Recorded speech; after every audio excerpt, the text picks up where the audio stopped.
अब structural representation में last है 3 dimensional representation of organic molecule. किसी भी ऑर्गेनिक मॉलिक्यूल का हम लेंगे 3 डायमेंशनल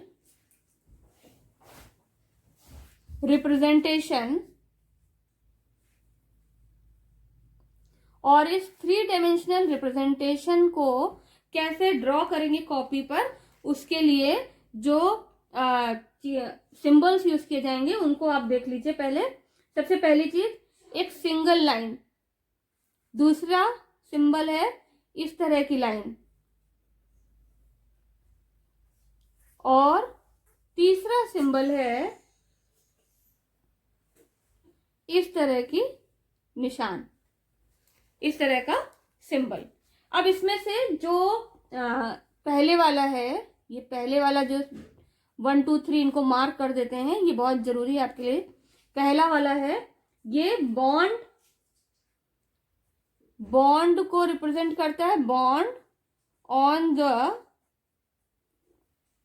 प्लेन ऑफ पेपर। दूसरा जो हार्ड वेज है इसको कहते हैं solid wedge, and it represents bond towards observer, bond towards observer। और तीसरा है डैश वेज, डैश्ड वेज, ये रिप्रेजेंट करते हैं bonds away from the observer. इसका मतलब जो भी स्टूडेंट या जो टीचर बॉन्ड को एक्सप्लेन कर रहा है, अगर बॉन्ड इस तरह से लाइन में ड्रॉ किया गया तो इसका मतलब वो पेपर के प्लेन पर है, इस तरह से रखा हुआ है, ये बॉन्ड है, या ये हो सकता है बॉन्ड। अगर सॉलिड वेज से बनाया गया, इसका मतलब टूवर्ड्स ऑब्जर्वर, जो देख रहा है उसकी तरफ, तो ये पेपर के प्लेन के ऊपर होगा। टूवर्ड्स ऑब्जर्वर का मतलब पेपर, आपकी कॉपी के या पेपर के प्लेन के ऊपर। डैश वेज शो करेंगे away from the observer, means paper के प्लेन के नीचे की तरफ। अगर ये आपका मॉलिक्यूल है यहाँ पर, तो जो नीचे की तरफ जो बॉन्ड होगा वो अवे फ्रॉम द ऑब्जर्वर को रिप्रेजेंट करेगा।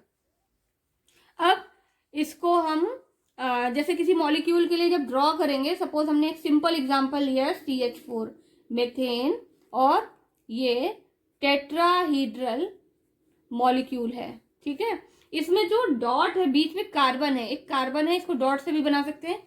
कार्बन के साथ एक हाइड्रोजन इस तरह से पेपर के प्लेन पर, ये दूसरा हाइड्रोजन जो पेपर के प्लेन पर है, तीसरा है थर्ड वाला, ये सॉलिड वेज इसमें बनाएंगे इस तरह से। आप ब्लैक कलर का स्केच पेन यूज कर सकते हैं इसके लिए। सॉलिड वेज ये थर्ड हाइड्रोजन को शो कर रहा है, और जो फोर्थ हाइड्रोजन है वो डैश्ड वेज से बनाया जाएगा, ये इस तरह से शो करेगा। ये जो ज्योमेट्री बनी मॉलिक्यूल की, ये टेट्राहीड्रल ज्योमेट्री को रिप्रेजेंट करता है, ये इस तरह से बनेगा। अब ये जो मॉलिक्यूल है, ये bond CH bond dash wedge away from observer, it is towards observer, और ये बॉन्ड किसको शो करेगा, और साथ ही साथ ये दो बॉन्ड ये शो करेंगे bonds in the plane of paper. ये इस तरह से बॉन्ड को रिप्रेजेंट किया जाएगा। तो इस तरह से आप किसी भी मॉलिक्यूल को रिप्रेजेंट कर सकते हैं। अब यहां पर इसी डायग्राम को रिप्रेजेंट करने के लिए 3 डायमेंशनल स्ट्रक्चर मेथेन मॉलिक्यूल का बॉल एंड स्टिक मॉडल से आप एक्सप्लेन कर सकते हैं। ये बॉल एंड स्टिक मॉडल है, देख लीजिए ये बहुत अच्छे से, ये बॉल एंड स्टिक मॉडल है। तो बॉल एंड स्टिक मॉडल में क्या करते हैं, यहाँ पर ये जो ब्लैक कलर का नीचे बॉल दिख रहा है, ये कार्बन को रिप्रेजेंट करता है। सेंटर पे जो बॉल है ये कार्बन को रिप्रेजेंट करता है और यहाँ पर 4 अलग अलग कलर के बॉल यूज किए गए हैं जो कि अलग अलग हाइड्रोजन एटम के लिए बताए हैं। वैसे तो हाइड्रोजन एटम एक ही एटम सेम एटम होने चाहिए, लेकिन आपको समझाने के लिए ये मैंने अलग अलग कलर के यूज किए हैं। तो यहाँ पर इसको ऐसे रख लेते हैं, ये टेट्राहीड्रल ज्योमेट्री है। ठीक, ये टेट्राहीड्रल ज्योमेट्री का एक्चुअल डायग्राम है जो आपको पेपर के प्लेन पे बनाना होता है।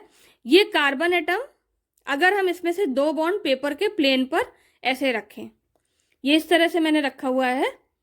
जब आप इसको इस तरह से रखते हैं तो बीच में सेंटर पे कार्बन है, इस सेंटर वाले कार्बन से नीचे एक बॉन्ड दिख रहा है, जो ब्लैक कलर का बॉल है, ये देखिए, ये नीचे की तरफ है, means it is away from the observer. और जब हम इसको नीचे की तरफ ऐसे रखेंगे तो ये टूवर्ड्स ऑब्जर्वर आएगा, ये ग्रीन कलर वाला बॉल टूवर्ड्स ऑब्जर्वर शो होगा। और तब ऐसी कंडीशन में ये दोनों बॉल, रेड और व्हाइट, ये दोनों हाइड्रोजन वाले बॉन्ड पेपर के प्लेन पर होगा। सपोज ये पेपर है, मेरा हाथ पेपर है, इसके ऊपर मैंने दोनों को इस तरह से रखा हुआ है, तो 2 बॉन्ड हो गए on the plane of paper, green towards observer and black that is away from the observer. इस तरह से टेट्राहीड्रल मॉलिक्यूल में डिफरेंट बॉन्ड्स अरेंज होते हैं। और इसी को जब आप कॉपी पे ड्रॉ करेंगे तो आप इस तरह से ड्रॉ करेंगे। जो सॉलिड वेज है वो उस बॉन्ड को रिप्रेजेंट करेगा that is towards observer, and dashed that is away from the observer, and 2 carbon hydrogen bonds on the plane of paper.